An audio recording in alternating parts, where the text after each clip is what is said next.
The War of the League of Cambrai saw alliances crumble and old enemies become friends, and this would continue in the second half of the conflict.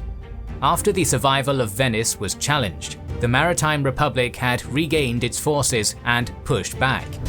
On the other hand, the French king Louis XII, after the victory at Agnadello and the Pyrrhic one at Ravenna, was surprisingly on the losing side, having been pushed out of the peninsula by the forces of the Holy League, organized by Pope Julius II.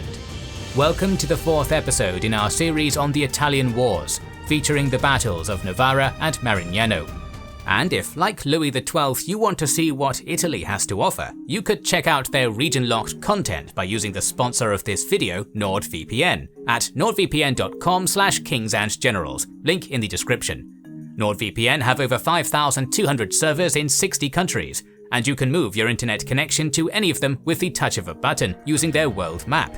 This gives you access to TV shows, movies, games, and other products that are not offered in your own region. Or if you're traveling, you can get stuff that's only available when at home.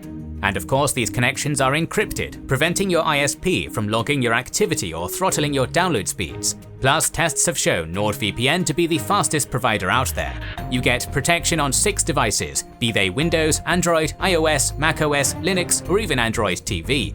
Support Kings and Generals, get a month of free premium VPN, and get 70% off a 2-year plan by going to nordvpn.com/kingsandgenerals, link in the description, or by using our coupon code KingsandGenerals at checkout. With the death of Gaston de Foix, the French lost Milan, and the son of Ludovico Sforza, Massimiliano, was put on the throne by the Swiss in exchange for money and territory.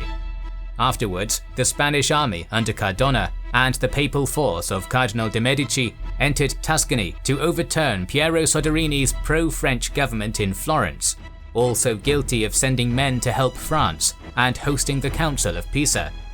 The Spanish infantry assaulted Prato and brutally sacked the city, leaving 5,000 dead.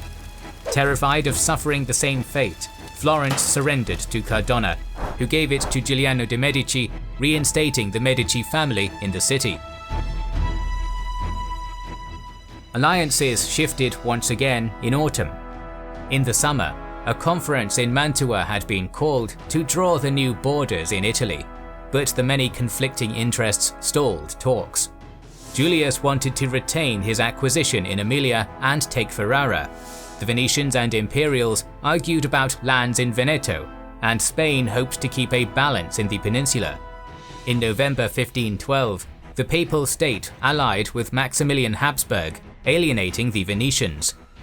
Already bitter that Brescia had been surrendered to the Spanish and not to them, this alliance drove the Venetians back to the French, with whom they stipulated an alliance in March 1513 after 5 years of hostilities. Northern Italy would be split between the two, and Delviano returned to Venice after having been captive in France. In February 1513, Pope Julius passed away, and Cardinal de' Medici was elected as Leo X.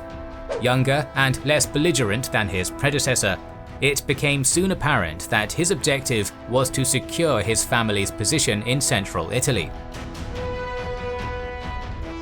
With a new pope less keen on defending the re-established Sforza government, both France and Venice advanced against the Duchy of Milan in May 1513, with great success. The Spanish army held an ambiguous position. Having signed a truce on the Pyrenees front, they were not keen to engage. France occupied the western part of Lombardy, while Venice took Cremona and Brescia, and other areas rebelled against Sforza. As the Spanish contingent retreated south, Massimiliano Sforza fled to Novara with 4,000 Swiss mercenaries. The army under La Tremoille besieged the city, but on the night of the 5th of June, a contingent of another 7,000 Swiss mercenaries entered Novara, so the French commanders ordered a retreat in the morning.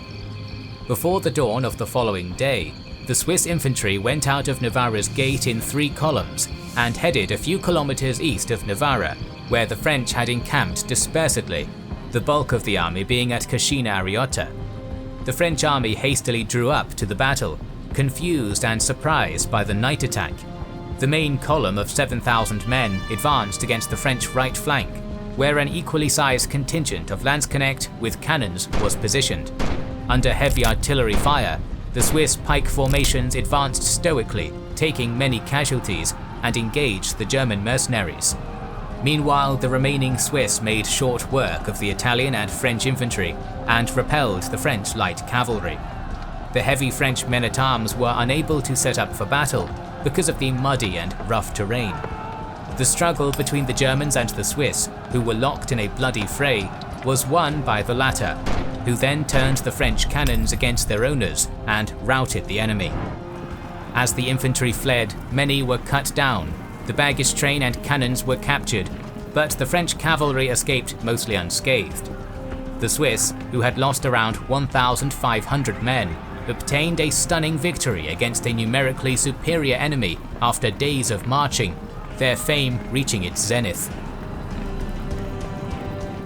Following the defeat at Novara, the French escaped back to France once again. They were pursued out of Piedmont by the Swiss and the Spanish. Meanwhile, on the eastern front, the Venetian army retreated from Brescia and attempted to storm Verona. As the garrison repelled the attack and the French had left Italy, the Venetians were again forced to adopt the same defensive strategy centered around Padua and Treviso. The combined Spanish and Imperial army attempted to dislodge Delviano from Padua and sacked Mestre, from where a few artillery shots were fired towards Venice to taunt them. Positioned between the enemy capital and their army, in October, the Allied army withdrew. Delviano was provoked to follow and attacked to block them, but he was soundly defeated near Vicenza by the disciplined Spanish and German infantry, which cut through the Venetian militia. Following this, the League took Vicenza, ending that year's campaign in Italy. In August of that year, the Swiss Confederacy and Imperial forces invaded Burgundy and laid siege to Dijon, capitalizing on the momentum obtained from the victory at Novara. Worried that he would lose part of the French heartland, Louis entered peace talks with the Swiss, giving up his claims in Lombardy for the security of his eastern borders. By 1514, Louis was desperate to break his diplomatic isolation, which saw all his neighbors hostile towards him. A first crack in the system of alliances came in the summer of that year, where he concluded an alliance with King Henry of England and married his sister Mary following the death of his first wife, Queen Anne. Another ruler with whom he attempted to reconcile was Pope Leo X. The first step he took was to repudiate the Council of Pisa in 1513, but the Pope still held an ambiguous policy towards the French. At the same time, Florence had historically a number of economic interests in France, and the Medicis were ambitious, considering Ferrara, Urbino, and Naples as possible thrones for the Pope's brother Giuliano and nephew Lorenzo. These political considerations would lead to the arranged marriage of Giuliano de' Medici and Filiberta of Savoy, who was a relative of the French heir. The war did not stop in Veneto. The campaign of the year 1514 started with yet another imperial invasion of Friuli, but Delviano counterattacked in March and pushed them out. He was then given permission by the Venetian Senate to leave his base in Padua and attacked Spanish contingents to his south in small skirmishes, where the besieged detachment at Crema took over Bergamo after defeating a Milanese army. As the Milanese and Spanish retook Bergamo, the Venetians retreated to Padua, keeping the stalemate of the previous years. On the 1st of January 1515, King Louis died and was succeeded by his cousin Francis. The new Valois monarch was young, strong, brave, and charismatic, and he had also been educated in the arts of commanding an army and ruling a kingdom. He wasted no time in preparing to enforce the French ambitions in Italy. He confirmed the alliances with England and Venice, and concluded a truce with the ruler of the Low Countries, Charles Habsburg.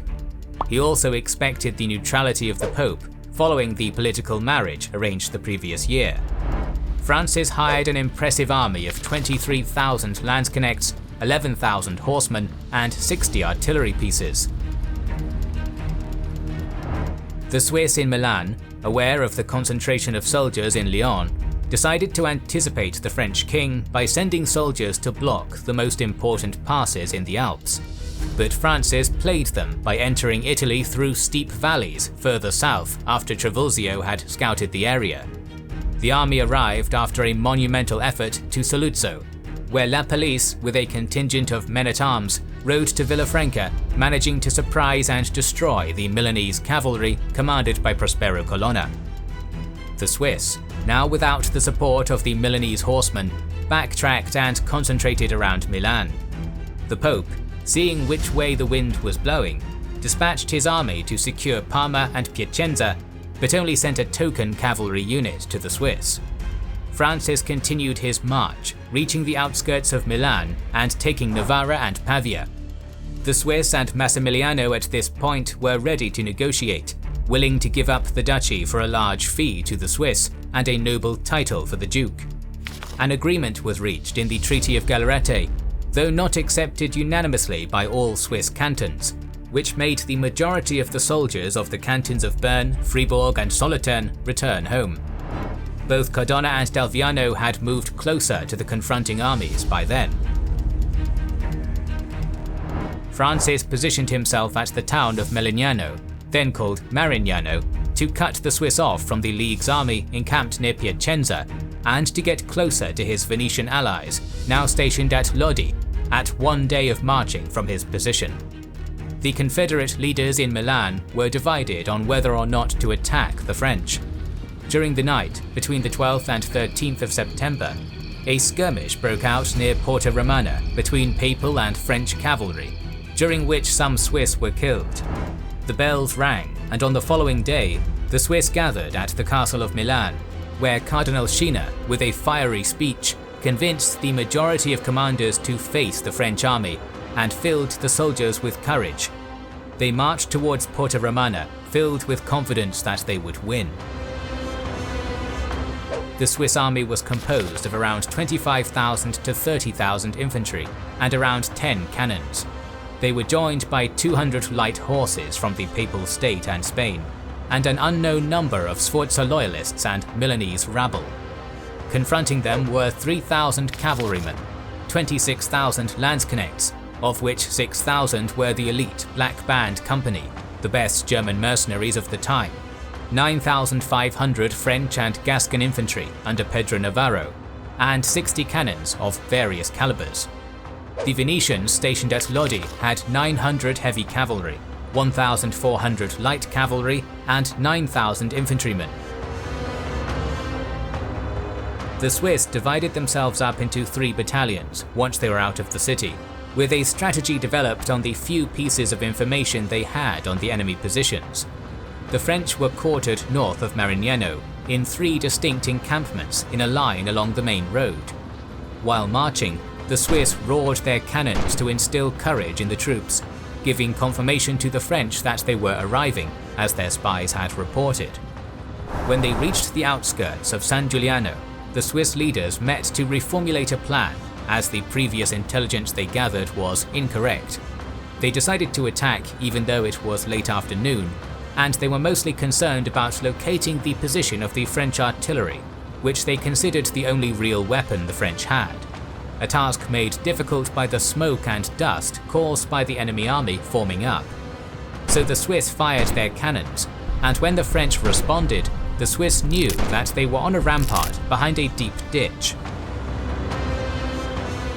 Some soldiers from the cantons that signed the treaty, called the Freiknechte, stayed with the army, and they charged the cannons head-on. This first wave was butchered by the artillery, their bodies filling the ditch. But when a greater bulk of the Swiss attacked, they overcame the defences and clashed with the German and Gascon defenders. The Swiss found success, resisting the enemy's counterattack in their tight formations and capturing 7 artillery pieces, sending the vanguard scrambling back, as did the Milanese accompanying the Swiss. Francis, seeing parts of his vanguard faltering, assembled 1,000 heavy cavalry and charged the Swiss pikemen that were chasing a band of Landsknechts, rallying them to continue fighting. The Constable Bourbon, who commanded the right, also managed to regain control of some of his men, and with a battery set up on a second line, he pushed back another battalion of Swiss. The fighting continued even after it got dark, and the French records complain that their soldiers could not distinguish between friend and foe. The fighting ended only at 11 in the evening, but it would not be a calm night. The Swiss rested under the stars at San Giuliano and Zivido, very close to their adversaries. The French attempted to dislodge them, but some of them got lost and encamped behind enemy lines and were short on supplies. Trivulzio, with some engineers, destroyed the embankment of a nearby canal, filling their defensive ditch, and the water spilled over to some of the Swiss positions, destroying most of their gunpowder. The French king, who spent all the night with his buttock on the saddle, lance in hand and helmet on the head, sent a messenger to Lodi, calling for Delviano to move with his army. At dawn, Francis positioned his army in 3 units, with himself in the centre, with the cannons in front, and 2 wings commanded by Bourbon and the Duke of Alençon. The 3 Swiss arrays moved against their counterparts, with the biggest of them towards the king's position. They were mauled by a hail of crossbow bolts, arquebus shots and cannon fire, forcing some of them to retreat. But some of the Swiss pikemen traversed the flooded ditch, took the artillery and fought against the centre.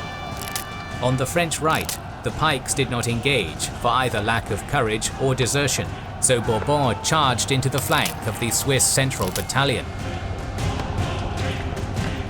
On the left, the Swiss battalion had more success, routing the cavalry under Alençon. Some of them attacked the flank of the King's central group, while others chased the fleeing soldiers. The cavalry of the left flank was soon reorganized, and then came the Venetian vanguard with Delviano's horsemen. The reformed French cavalry and Delviano charged the Swiss left flank, but failed to do much damage and were repulsed. However, the Swiss saw the approaching Venetian army and lost heart. Their right and left battalions started to flee. The central formation, having lost all hope, tried to retreat in good order under the fire of the enemy infantry. Most escaped on the main road, flanked by the waterways.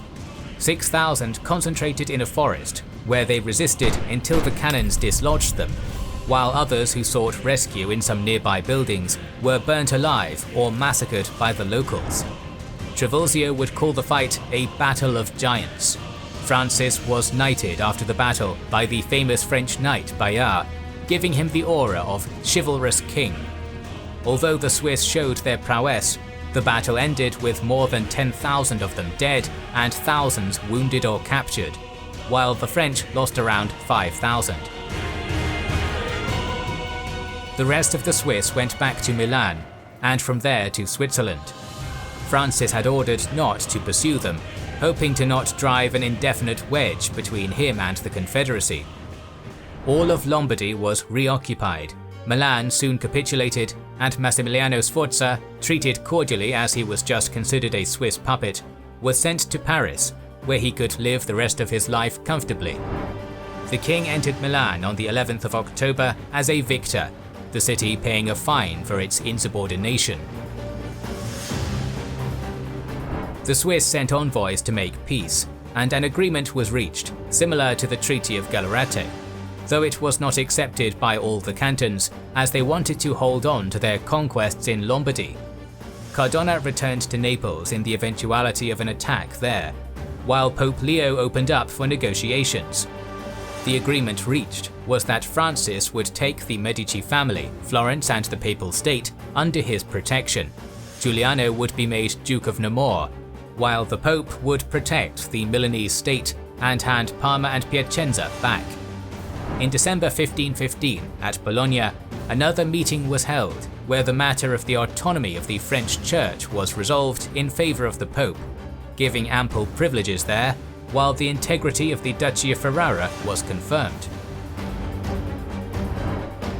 Meanwhile, the war was in its final stages.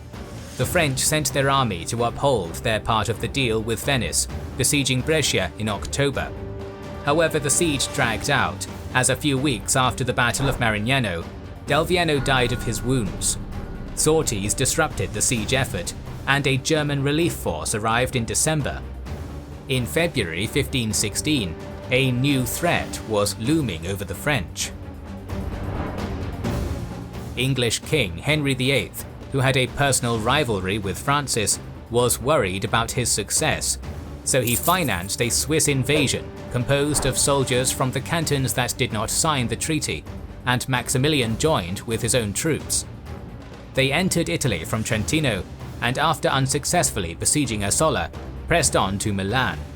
The French Venetian army did not want to engage them, predicting correctly that the invasion force would soon run out of funds, and 8,000 Swiss from the other cantons came to Milan. As the capital of Lombardy did not revolt, Maximilian, now old and tired, announced he did not have the funds to continue the operation and turned back, while the Swiss only left once they had been repaid. Francis would make peace with the Swiss Confederacy in November with the Treaty of Fribourg, freeing Milan from Swiss interference and establishing Swiss neutrality towards France. Meanwhile, Pope Leo was working towards creating a Medician power base in central Italy. After giving the government of Florence to Giuliano de' Medici, he had ambitions to set up his nephew, Lorenzo, in Naples too. But the King of France would not give up his claim to the kingdom. When Giuliano died, Lorenzo took over Florence and tried to annex the cities of Lucca and Siena, but failed. So in the summer of 1516, he decided instead to attack Urbino, even though its Duke Francesco Maria della Rovere had given refuge to the Medici after being exiled from Florence. Della Rovere fled from his duchy, which was quickly overwhelmed. However, the following year he returned with an army composed of soldiers stationed at Verona, and in February he started a costly war that ended in September with a compromise that allowed Della Rovere to retire in Mantua with his army. In 1519, Lorenzo died, and with only a female newborn, Caterina de' Medici, as heir, the papacy took direct control of the duchy. Back in the Po Valley, following a few more skirmishes, Brescia finally surrendered to the Venetian Republic in May 1516. The Venetian and French armies then went to Verona, but the Imperial and Spanish defenders held out for the rest of the year until negotiations between the Habsburgs and Francis gave the city to the Venetians in January 1517. After 8 years, the war in Veneto had ended. The many armies which had traversed and fought there had devastated the territory. The city of Vicenza had changed hands 36 times between the Battle of Agnadello and 1517, causing much suffering. Despite the fact that the Venetians were still the strongest Italian state, the Republic was in a dire economic situation. Meanwhile, two great European powers were building up forces to take full control of the peninsula. In the next episode in this series, we will talk about the War of 1521 to 1526 and the famous Battle of Pavia, so make sure you are subscribed and have pressed the bell button to see it. Please consider liking, commenting and sharing, it helps immensely. Our videos would be impossible without our kind patrons and YouTube channel members, whose ranks you can join via the links in the description to know our schedule, get early access to our videos, access our Discord, and much more. This is the Kings and Generals channel, and we will catch you on the next one.